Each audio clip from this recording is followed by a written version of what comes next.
राधे राधे, जय श्री कृष्णा। आप सभी का बहुत बहुत स्वागत है आपके अपने ठाकुर जी के इस कंचन राधे मोहन चैनल में।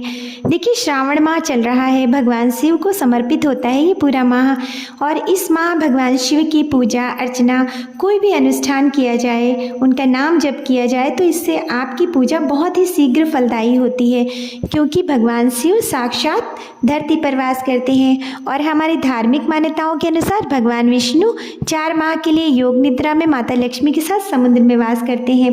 इस समय पूरी सृष्टि का जो भार होता है, जो पूरी सृष्टि का संचालन होता है, वो देवादिदेव महादेव शिव शंकर भोले बाबा ही करते हैं और वो साक्षात धरती पर वास करते हैं। ऐसे में भगवान शिव की पूजा हमें अवश्य करनी चाहिए। वैसे तो पूरे वर्ष ही हम शिव भगवान की पूजा करते हैं, लेकिन श्रावण माह बहुत ही विशेष है शंकर भगवान को प्रसन्न करने के लिए।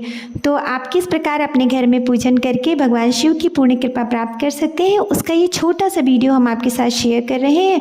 तो देखिए, हमने अपने घर में पारस शिवलिंग का किस प्रकार से अभिषेक किया।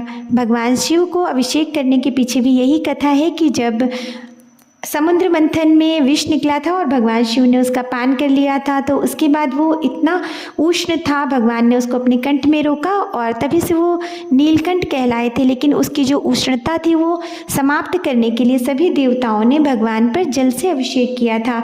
बेलपत्र, धतूरा, भांग, मदार, आंकड़ा, ऐसी चीज़ों को चढ़ाकर भगवान के ऊपर जो वो विषाक्त विष था उसका प्रभाव नष्ट करने के लिए सब ने प्रार्थना की और ये सारी चीज़ें अर्पित की थी।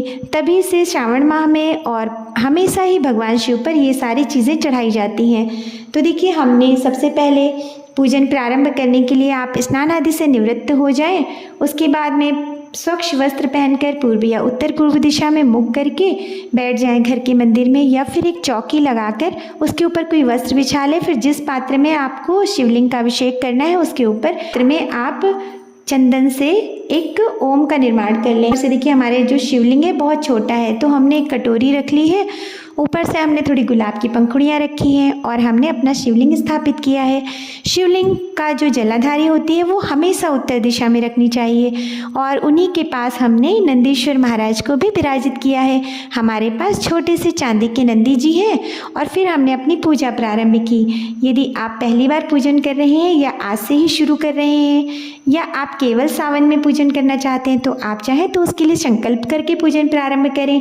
एक हाथ में थोड़ा सा अक्षत ले लें, पुष्प ले लें और थोड़ी सी दक्षिणा ले लें। भगवान शिव को ध्यान करते हुए अपनी प्रार्थना पूजा करें और जितने दिन आप जिस प्रकार से भी पूजन कर सकें अपने गोत्र को बताते हुए वो सारी बातें आप भोले बाबा से कह दें। एक नियम बना लें, जिस समय भी आपके लिए सुगम हो आप एक ही समय पूजन करें। एक ही आसनी पे बैठ के आप यदि पूरा उतने सावन भर पूजा करते हैं तो आपको आपकी पूजा का पूर्ण फल प्राप्त होता है। इस तरह से बहुत सरल पूजा है। और भोले बाबा पे जब भी आप जल चढ़ाते हैं तो उसमें थोड़ा सा गंगा जल मिला लें। हमने यहाँ पे गंगा जल मिले हुए जल से ओम नमः शिवाय मंत्र का जप करते हुए भगवान शिव पर जल समर्पित किया। पुनः हमने गाय के कच्चे दूध से भगवान शिव का अभिषेक किया और ओम नमः शिवाय मंत्र लगातार बोलते रहना चाहिए। फिर से हमने यहाँ पर जल का अभिषेक किया है भगवान को, यही नियम है। और यदि आप पंचामृत स्नान कराते हैं तब भी आप इसी नियम का पालन करें। और यदि आप एक एक चीज़ अलग अलग चढ़ाते हैं, दूध, दही, घी, मधु, शर्करा, तो भी आप हर चीज़ चढ़ाने के बाद जल अवश्य चढ़ाएं। इस तरह से जब हमारा जल चढ़ गया है तो फिर हमने चंदन से अनामिका उंगली से भगवान पर टीका किया है। यहाँ पर देखिए, त्रिपुंड नहीं बन सकता क्योंकि बहुत छोटा विग्रह है हमारे प्रभु का। टीका करने के बाद वस्त्र स्वरूप कलावा चढ़ाया और फिर हमने यहाँ पे अक्षत चढ़ाए हैं। थोड़ा सा हमने यहाँ पे काला तिल चढ़ाया है। और भगवान शिव को जो भी चीज़ें चढ़ाई जाती हैं उसका बहुत शुभ फल प्राप्त होता है। दूध चढ़ाते हैं तो दूध चढ़ाने से हमारे जीवन में सभी सुख सुविधाएं बढ़ती हैं।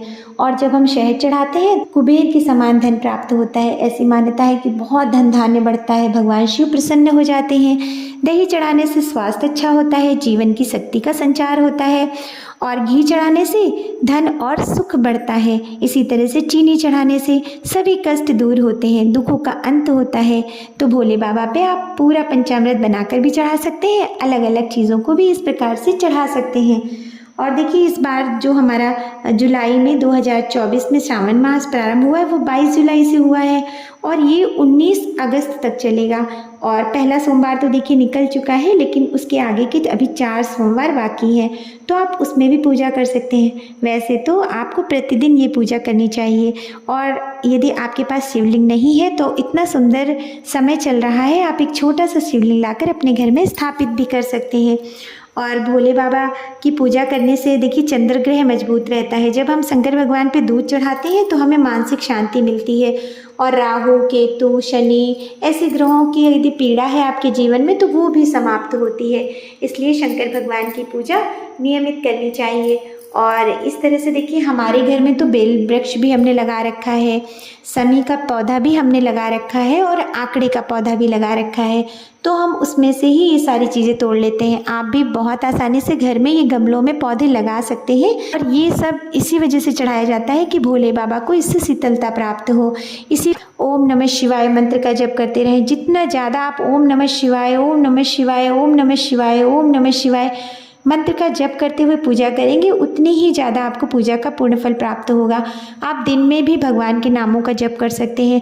देखिए बहुत सारे लोग कहते हैं कि मेरे पास अभिषेक की व्यवस्था नहीं है, या हम अभी इतना सारा सामान कैसे लाएं। तो भोले बाबा की पूजा में बहुत अधिक सामान की आवश्यकता ही नहीं होती।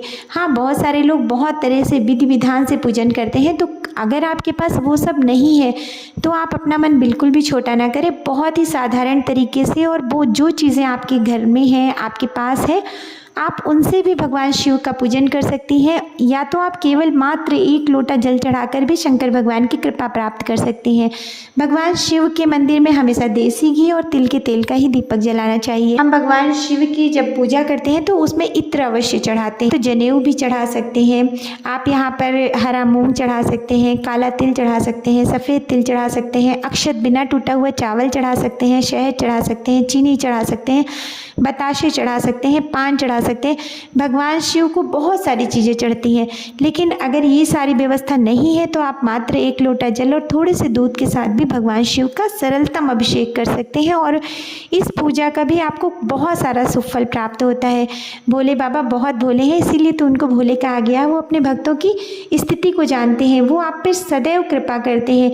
बस आप पूरी आस्था, पूर्ण भाव और अपने आप को समर्पित करके अगर शिव की पूजा करते हैं तो शिव सदा आपके सहाय रहते हैं।